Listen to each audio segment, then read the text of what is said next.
किसी ने बड़े कमाल की बात कही है कि जिंदगी में हमेशा दो तरह के लोगों से सावधान रहना। पहले वो जो आप में वो कमी बताएं जो आप में है ही नहीं, और दूसरे वो जो आप में वो खूबी बताएं जो आप में है ही नहीं।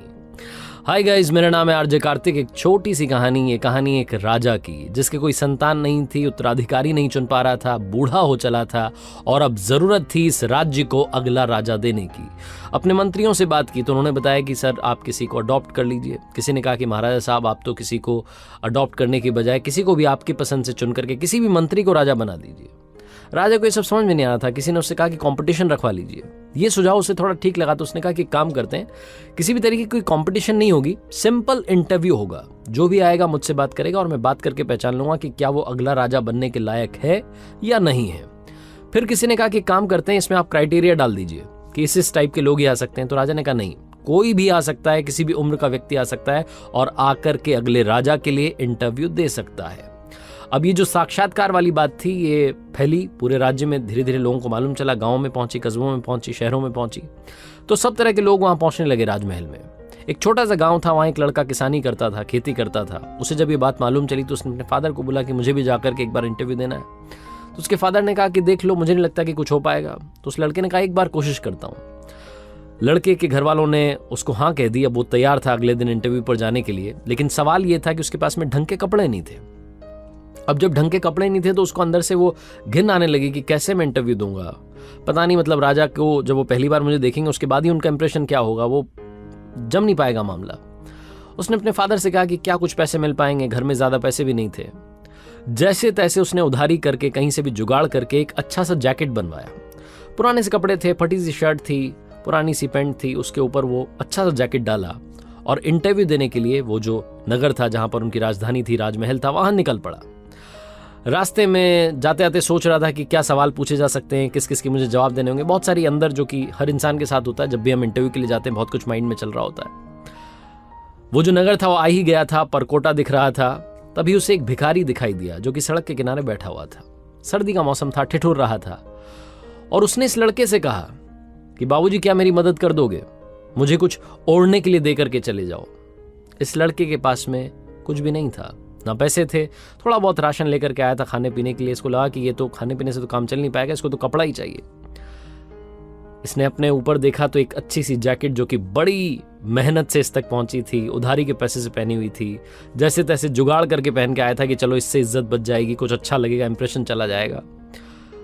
इसके मन ने कहा कि यही उतार करके दे दो। लड़के ने यही जो जैकेट थी उतार करके उस भिखारी को दे दी। उसके बाद में वापस चल पड़ा आगे।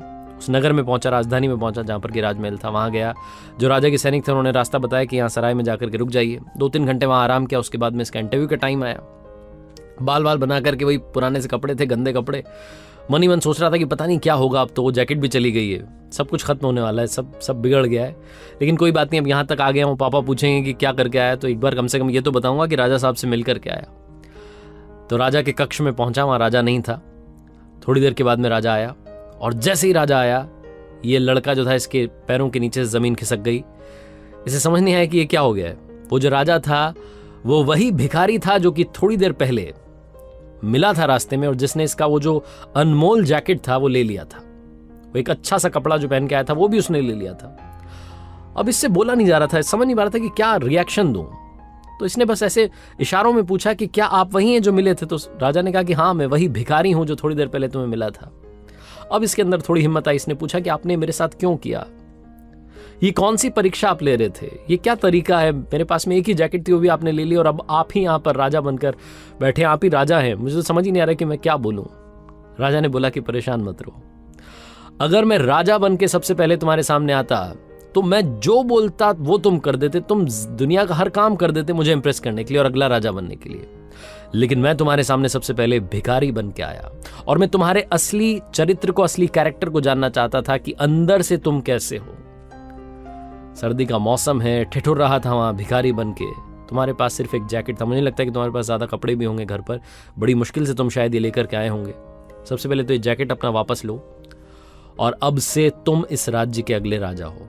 तो उस लड़के ने बोला कि आपने तो मुझसे कुछ पूछा भी नहीं, ये कौन सा तरीका हो अगला राजा अनाउंस करने का। तो राजा ने कहा कि मुझे सब समझ आ गया है। जो इंसान दिल से अच्छा होता है, जो बिना किसी स्वार्थ के दूसरे की मदद कर देता है, रिटर्न में जिसको कुछ नहीं चाहिए, और जो अपने पास नहीं है उसके बाद में भी सामने वाले की मदद करने के लिए तैयार हो जाता है, वही इंसान सबसे अच्छा इंसान होता है। इसीलिए मुझे राज्य के लिए ऐसे राजा की तलाश थी जो सबसे पहले अच्छा इंसान हो। इसीलिए मैंने कोई एज, कोई ग्रुप, कोई भी क्राइटेरिया नहीं लगाया था। छोटी सी कहानी है, बहुत बड़ी बात सिखाती है। जिंदगी में हम सब चाहते हैं कि सब लोग हमसे प्यार करें, सब हमें चाहें, हमारे बारे में काफी लोग जानें, लेकिन सबसे इंपॉर्टेंट चीज है कि क्या आप सबसे प्यार करने के लिए तैयार हैं, क्या आप सबकी मदद करने के लिए तैयार हैं। बहुत ही खूबसूरत सा मैसेज ये कहानी देती है। जिंदगी में सबसे पहले बनना है तो अच्छा इंसान बनो। और मैंने कई बार अपनी कहानियों में कहा है कि पैसे तो हम कमाते रहते हैं, जिस दिन दुआएं कमाने लगेंगे शायद उस दिन चमत्कार होने लगेगा। और वो जो कहते हैं ना कि 1% जो है वो बस 1% से रह गए, वो 1% वाली जो कमी है वो दूर हो जाएगी और शायद आप मंजिल के पास पहुंच करके वहां पहुंच भी जाओगे और झंडा बुलंद कर दोगे। आरजे कार्तिक हमेशा आपसे कहता है, कर दिखाओ कुछ ऐसा कि दुनिया करना चाहे आपके जैसा। याद रखिए, हर सोमवार सुबह 9:30 बजे मेरे YouTube चैनल पर, इंस्टाग्राम हैंडल पर, फेसबुक पेज पर देखिए एक नई कहानी।